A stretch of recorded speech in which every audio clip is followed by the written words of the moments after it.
Las campanas sonaron antes de que el sol disipara la niebla matutina, sus voces plateadas se extendían por los tejados de Astraven como una promesa. Estandartes de seda, azul pálido para la novia, verde oscuro para el novio, ondeaban al viento, cada uno bordado con el mismo escudo entrelazado que había unido a sus familias durante generaciones.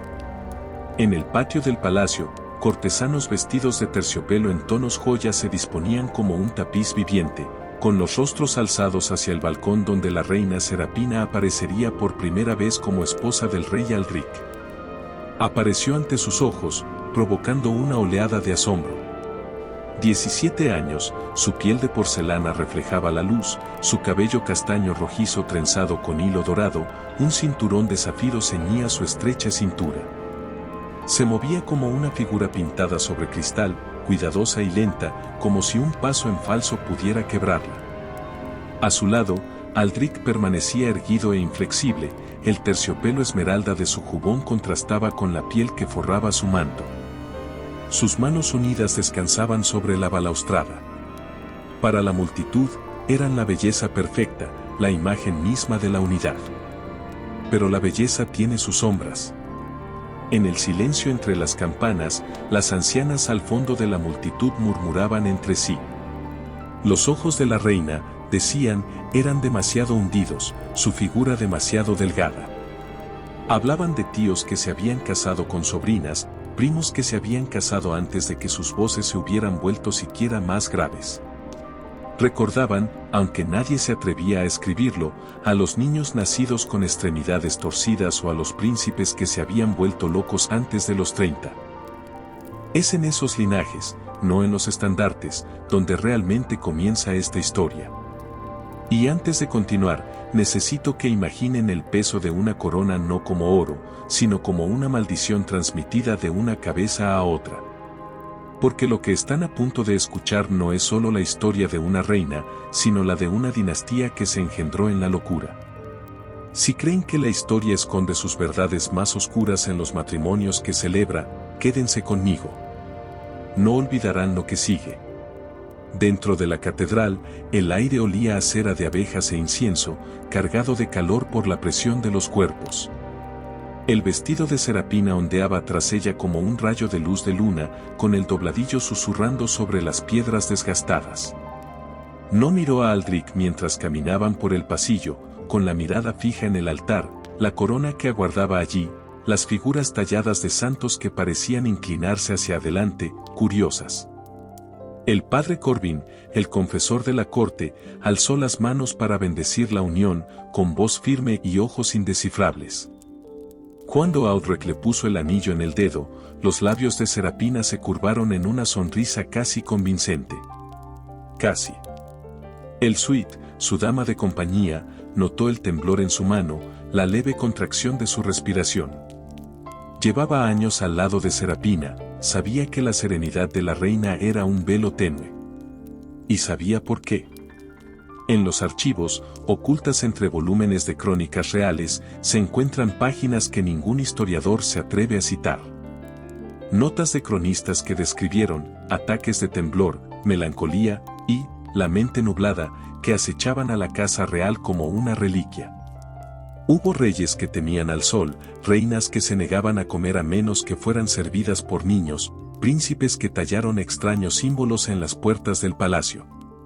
Todos estaban unidos por la misma ascendencia. Y ahora, con cada voto pronunciado, con cada cinta atada y cada copa alzada, Serapina y Aldric se trenzaron con más fuerza en esa misma cuerda, una cuerda ya deshilachada, ya tensa, una que un día se rompería. Los cortesanos sonrieron. Las campanas repicaron. Los cronistas afilaron sus plumas. Y en algún lugar, entre el rugido de la multitud, se oyó un leve eco de risa que no correspondía en absoluto a la alegría.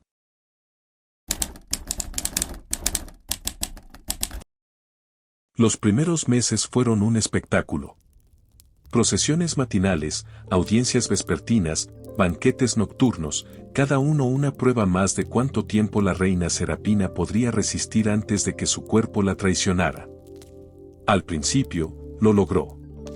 Sonreía a los mercaderes que traían rollos de seda excepcional, inclinaba la cabeza ante los embajadores que hablaban de tratados, alzaba su copa de vino cuando se hacían brindis en su nombre.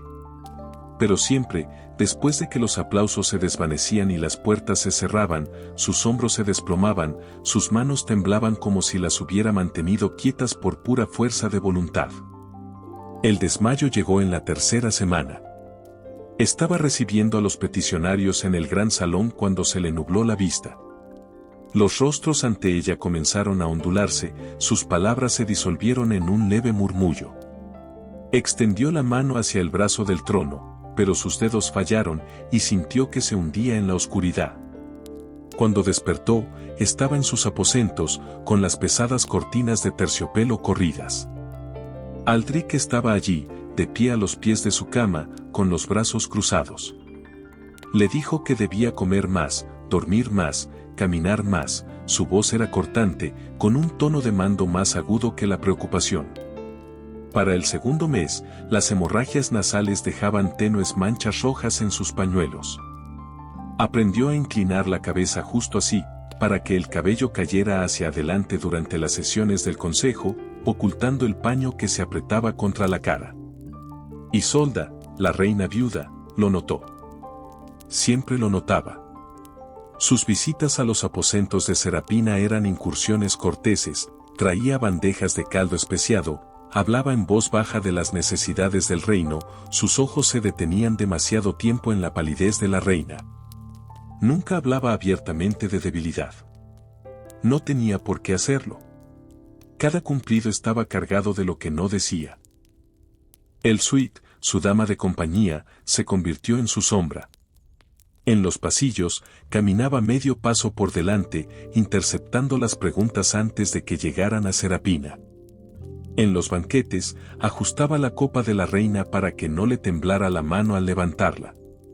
Susurraba los nombres de los nobles antes de que Serapina tuviera que saludarlos, llenando el silencio que podría haber revelado cómo a veces le fallaba la mente. Aún así, los rumores se extendieron. Los sirvientes decían que la reina había perdido el apetito. Los cortesanos juraban haber visto sus ojos vidriosos en medio de una conversación. El mayordomo de palacio comentó, en voz demasiado alta, que los inviernos de Astraven podían ser duros para alguien, no criado para el frío. Serapina sintió las miradas sobre ella incluso en soledad. Empezó a sentarse de espaldas a la pared, observando la puerta. Se dijo a sí misma que era cautela, no miedo, aunque ambos habían empezado a sentir lo mismo. Y cada vez que veía a Aldrich, su encanto se diluía un poco, la calidez de su mirada, un poco menos segura. La corona, al usarla, se sentía más pesada ahora. No por el oro, sino por el peso de lo que la gente se negaba a decir en su presencia. Comprendió, de forma tácita, que su periodo de gracia estaba llegando a su fin. Y que la corte, por hermosa y resplandeciente que pareciera, no perdonaría a una reina cuyas manos no pudieran mantenerse firmes.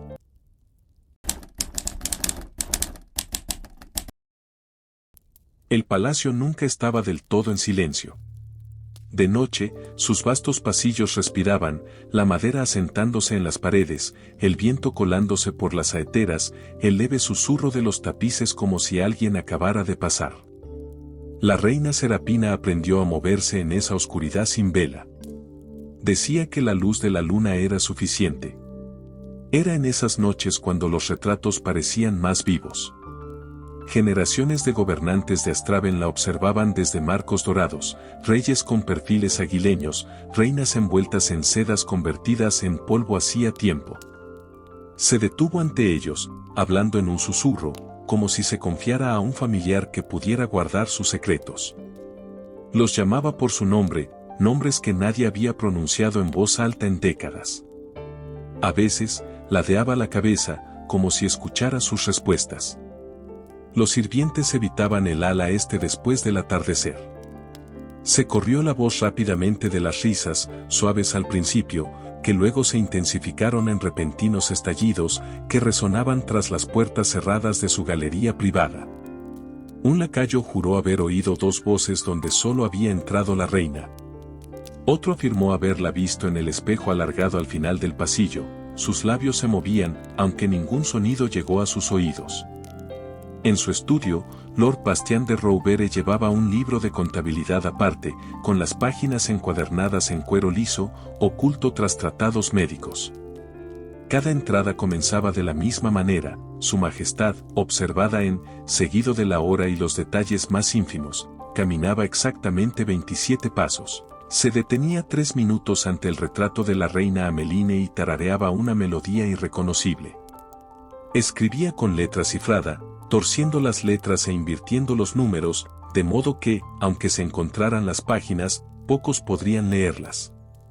Aún así, cada vez que una puerta crujía en el pasillo, dejaba la pluma y contenía la respiración hasta que el sonido se apagaba. Para el tercer mes, la silla de Serapina en la mesa del consejo permanecía vacía casi siempre. Oficialmente, era para preservar su fuerza. En realidad, las reuniones se celebraban sin ella. Se debatían políticas, se enmendaban tratados, se sellaban decretos reales, todo sin su conocimiento ni consentimiento. La primera vez que se dio cuenta de que se había tomado una decisión en su ausencia, le preguntó a Aldrich por qué no la habían convocado. Él le respondió que era un asunto menor, indigno de su tiempo. La siguiente vez, no preguntó. Empezó a recorrer los pasillos con más frecuencia, memorizando el ritmo de los pasos de los guardias, el ritmo de las campanas. El palacio parecía contener la respiración a su paso, el aire más denso, como si escuchara. Incluso el suite, leal como era, había empezado a apartar la mirada cuando sus miradas se cruzaron. Su silencio estaba cargado de algo que Serapina no podía identificar. En el destello de la antorcha contra los rostros ancianos, en el susurro de su vestido sobre la piedra, la reina lo sintió: el lento giro de la rueda, el silencioso cambio de poder. Ya no podía distinguir si era su mente aturdida o el palacio mismo que se cernía sobre ella. Las sombras hablaban en ambos sentidos.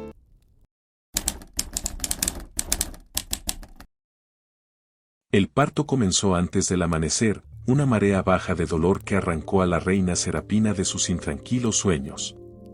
Para cuando llegaron las parteras, su piel estaba húmeda, su trenza empapada de sudor, su voz reducida a susurros que apenas llegaban al dosel sobre su cama. El aire en su habitación se densificó con el olor a sábanas hervidas y hierbas machacadas. Las velas titilaban en sus candelabros, las sombras temblaban en las paredes como testigos inquietos. Las horas se fundían.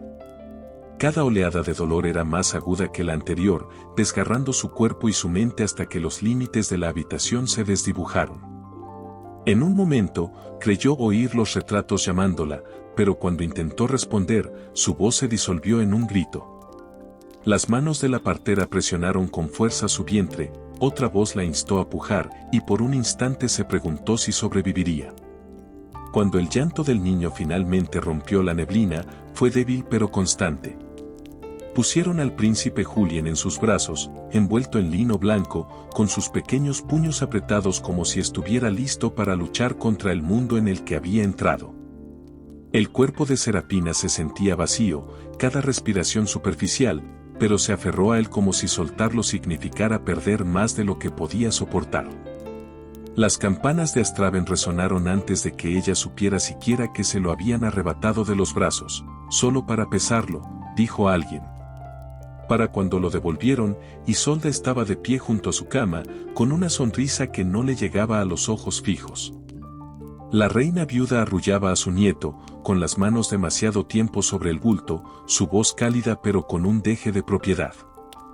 Habló de tutores y nodrizas, de la importancia de una buena crianza, todo antes de que Serapina siquiera hubiera abrazado a Julien por segunda vez. La corte celebró ruidosamente y durante largo rato.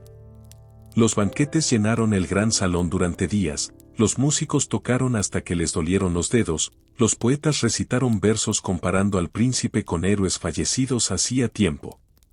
Pero en los intervalos entre el ruido, otras palabras se extendieron, palabras sobre la palidez de la reina, su agotamiento, la forma débil en que sostenía a su hijo como si fuera a quebrarse. Los sirvientes repetían los detalles en cocinas y pasillos, como el médico se había quedado más tiempo de lo habitual, como su recuperación parecía más lenta de lo esperado. La palabra, no apto, comenzó a colarse en las conversaciones, nunca en su presencia, pero siempre lo suficientemente cerca como para que sintiera su sombra. El padre Corbin llegó a sus aposentos una tarde mientras Julien dormía en su cuna. Su sotana olía ligeramente a incienso, sus manos, cruzadas sobre la cruz de plata, no se movían al hablar. Le recordaba su deber, hacia Dios, hacia la corona, hacia el heredero. Su voz era serena, pero cada frase parecía pesada, una advertencia disfrazada de bendición.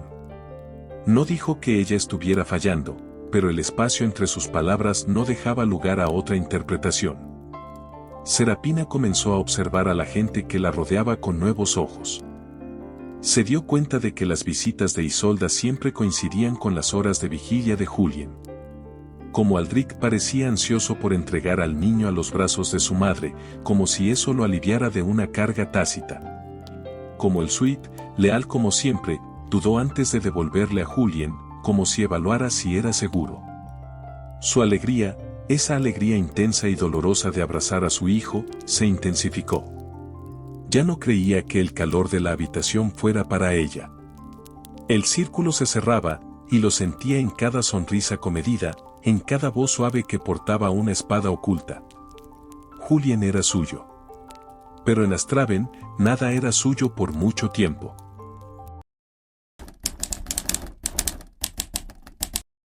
La fiesta de Santa Verena atrajo a medio reino a la capital de Astraven. Las calles estaban barridas, las fachadas de las tiendas adornadas con guirnaldas, y la plaza de la catedral resplandecía bajo estandartes blancos y dorados. El aire estaba impregnado de un olor a incienso y hierbas pisoteadas, el sonido de campanas y cánticos entrelazados en un solo hilo ininterrumpido. La reina Serapina caminaba en el centro de la procesión, con su túnica azul pálido ondeando sobre el empedrado y su corona brillando bajo el sol de la tarde. Aldrich caminaba a su lado, con una mano alzada para bendecir a la multitud y la otra apoyada ligeramente sobre la empuñadura de su espada. Tras ellos iban Isolda y el consejo, y luego un torrente de clérigos, con sus vestimentas brillantes como vidrieras. Sucedió justo cuando llegaban a la fuente en el centro de la plaza.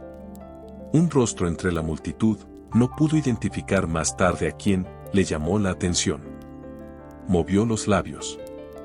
Sintió las palabras como si se las hubieran susurrado al oído. No era una bendición, ni un elogio. Era una maldición. Dura, inconfundible. Se quedó sin aliento y el aire a su alrededor pareció cerrarse. Se detuvo. La música se apagó, la fila detrás de ella titubeó. Aldrich se giró hacia ella, con la confusión reflejada en su rostro.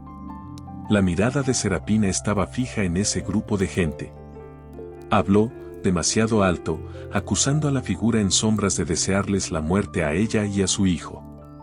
Su voz resonó contra los muros de la catedral, rompiendo el silencio que se había apoderado de ella. Los nobles más cercanos intercambiaron miradas rápidas e inquisitivas. Un escriba bajó la pluma y, a toda prisa, volvió a escribir. Entre la multitud, alguien rió, y el sonido se extendió por toda la habitación. Aldrich la tomó del brazo, con la fuerza suficiente para dejarle una marca.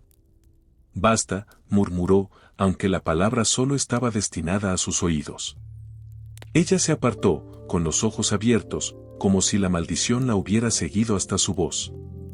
Para cuando regresaron al palacio, la decisión ya estaba tomada.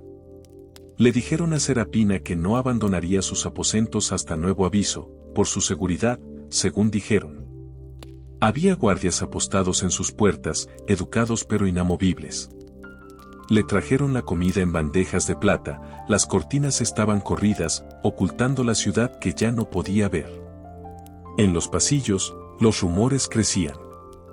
Que la habían hechizado. Que estaba mal de la cabeza. Que una anulación podría ser la única forma de proteger la sucesión. El Sweet aún la acompañaba, pero algo había cambiado. Ya no miraba a Serapina a los ojos con tanta frecuencia. Su voz era cautelosa, sus movimientos mesurados, como si cada gesto pudiera ser malinterpretado. La reina, antaño la figura central de las ceremonias más espléndidas del reino, se había convertido en una sombra tras una puerta cerrada. Y en Astraven, las sombras rara vez se recordaban por mucho tiempo.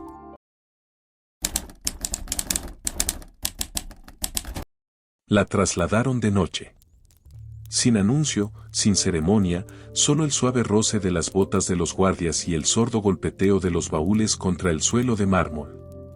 Serapina la siguió en silencio, sus pies descalzos en silencio sobre la fría piedra, el dobladillo de su túnica susurrando a cada paso. Los pasillos que recorrieron les resultaron desconocidos, iluminados únicamente por apliques de pared cuyas llamas se curvaban bajo la corriente de aire. Las nuevas habitaciones eran bastante amplias, pero su majestuosidad resultaba vacía. Las ventanas, altas y arqueadas, estaban cubiertas por pesadas cortinas de terciopelo, tan gruesas que impedían el paso de la luz. El aire interior estaba quieto, con un ligero aroma a polvo e incienso añejo. La puerta se cerró con un sonido demasiado definitivo, y supo sin necesidad de que se lo dijeran que no volvería a abrirla. Al principio, intentó escribir cartas a Aldric, a Isolda, al consejo. Cada una sellada con su escudo, entregada al guardia de su puerta. Ninguna recibió respuesta. Cuando preguntó por ellas, el guardia solo dijo, serán entregadas. Dejó de preguntar después de la tercera semana. Sus visitas se redujeron a casi nada. Julien era llevado a su casa por las mañanas, llevado por una niñera que nunca la miraba a los ojos. Lo sostenía hasta que su pequeño cuerpo se quedaba pesado por el sueño, su aliento cálido contra su cuello, y entonces se lo llevaban. El resto del día transcurría con la silenciosa compañía de asistentes que se movían como sombras, limpiando, cambiando las velas, colocando bandejas de comida que ella apenas tocaba. Más allá de su puerta, el palacio seguía vivo. Podía oírlo en fragmentos, las notas musicales lejanas durante un festín, el alboroto de voces al reunirse la corte, las ocasionales carcajadas que atravesaban la noche. A veces imaginaba la vida que continuaba sin ella, los banquetes, las alianzas, las celebraciones donde su ausencia pasaba desapercibida. Quizás ni siquiera se notaba. Empezó a perder la noción del tiempo. Sin luz solar, el tiempo se encogía, los días se fundían. Despertaba sin saber si era de mañana o de tarde, sus sueños eran del mismo tejido que sus pensamientos despiertos. La habitación parecía encogerse, cada pared apretándose contra sí misma, cada sombra manteniéndose en su sitio como si no tuviera a dónde ir. El suite entró una vez, deslizándose con una bandeja de té. No habló mucho, solo apartó el cabello de la reina de su frente y se quedó allí un momento más de lo necesario. Sus ojos reflejaban algo parecido a la compasión, pero se desvaneció enseguida cuando el pestillo volvió a cerrarse tras ella. Las cortinas de terciopelo permanecieron inmóviles. Serapina dejó de preguntarse cómo sería el mundo más allá de ellas. En ese lugar, no había cielo, ni clima, ni estaciones, solo el latido apagado de una corte que ya había aprendido a vivir sin su reina.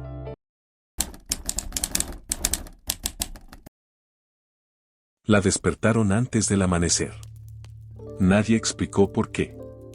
Los asistentes se movieron con la misma precisión silenciosa que quienes la habían traído a la prisión de terciopelo, la levantaron de la cama, la vistieron con un vestido de seda azul pálido y le peinaron el cabello hasta que brilló. La corona esperaba sobre la mesa, más pequeña que la que había usado el día de su boda, con sus zafiros apagados por la luz de las velas. La procesión fue corta. 2 guardias caminaban delante, sus botas resonando en el estrecho pasillo. Al final se alzaba una cámara que nunca había visto, con las paredes cubiertas de grueso brocado y el aire impregnado de olor a mirra.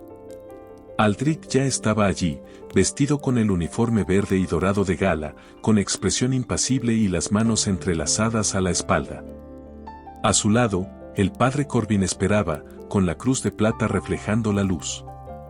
Se paró ante ellos, y las palabras de la coronación, las mismas frases antiguas pronunciadas sobre reyes y reinas durante siglos, fueron recitadas en voz tan baja que apenas pudo oírlas.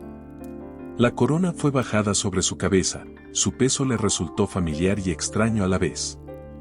Sin trompetas, sin vítores, sin testigos más allá de los pocos a los que se les había ordenado asistir. No era una coronación, pensó. Era un sello.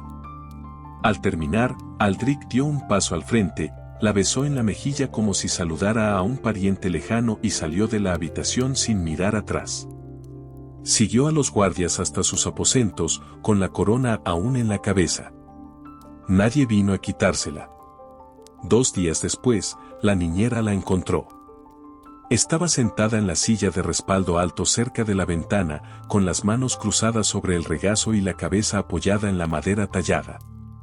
El vestido de coronación brillaba tenuemente en la penumbra, la corona aún estaba ligeramente inclinada donde la habían colocado.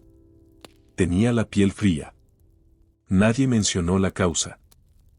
La respuesta de la corte fue rápida y mesurada. Sonaron las campanas, pero solo por un día. Las proclamas oficiales hablaron de su muerte pacífica y su devoto servicio a la corona. No se mencionó los meses que había pasado en aislamiento, ni se reconocieron los rumores que la habían seguido desde el día de su boda. Aldrich apareció en la siguiente reunión del consejo con su atuendo de gala, con voz firme mientras hablaba de estabilidad, unidad y el futuro de Astraven. Julien, demasiado joven para comprender, se sentó en el regazo de Isolde, su pequeño cuerpo se veía empequeñecido por el jubón en miniatura cosido para la ocasión. Tenía las mejillas pálidas y los párpados pesados, pero cuando el heraldo anunció su nombre, la corte aplaudió. Más allá del palacio, las calles se llenaron para la procesión fúnebre. La gente vio la carroza dorada, el ataúd envuelto en terciopelo, las plumas blancas en las cabezas de los caballos, y creyó en la imagen que pintaba, que la dinastía era inquebrantable, que la corona estaba inmaculada. Pero tras los muros de piedra, quienes habían observado de cerca lo sabían mejor. Habían visto el temblor en las manos de la reina, el lento oscurecimiento de su mirada, como los propios pasillos parecían engullirla. Comprendieron que la corona no era solo oro, sino hierro, sombra y el peso de siglos de sangre demasiado unidos. Y ahora, sin Serapina, ese peso se había desplazado, no se había aliviado. El brillo del trono de Astraven aún reflejaba la luz, pero bajo él yacía la misma podredumbre lenta y paciente, esperando la siguiente cabeza que reclamaría.